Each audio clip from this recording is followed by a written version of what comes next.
அஸ்ஸலாமு அலைக்கும் வரஹ்மத்துல்லாஹி வபரகாத்துஹு.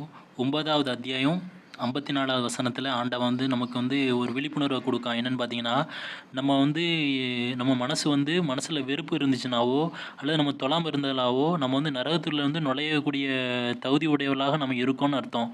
அதாவது நம்ம பொதுவாக பார்த்தீங்கன்னா, யாராச்சும் தர்மம் கேட்க வந்தாங்க அப்படின்னா, நம்ம அவங்கள என்கிட்ட இல்லை அப்படின்னு அவங்கள அன்பு இல்லாமல் நம்ம அவங்கள்ட்ட பேசுகிறதும், அவங்களுக்கு தர்மம் பண்ணாமல் நம்ம மனசை வெறுப்பாக இருக்கிறதுனால தான் அந்த மனசு தர்மம் பண்ண மாட்டேங்குது, அன்பாக பேச மாட்டேங்குது.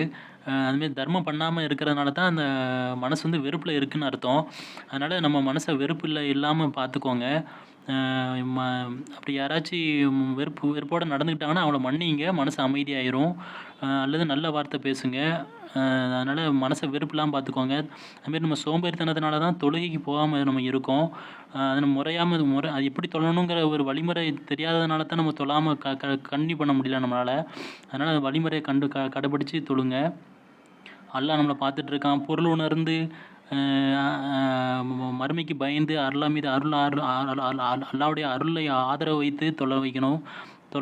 அந்த உணர்வோடு தொழணும். அர்த்தம் புரிஞ்சு அந்த உணர்வோடு தொழணும். மனசில் வெறுப்புலாம் பார்த்து தர்மம் பண்ண ஆரம்பிச்சிட்டிங்கன்னா உங்கள் மனசில் வெறுப்பு தோணாது.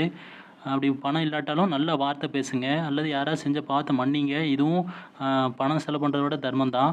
என்னுடைய சவுண்டை கம்மி பண்ணிவிட்டு டெக்ஸ்ட்டை படிங்க.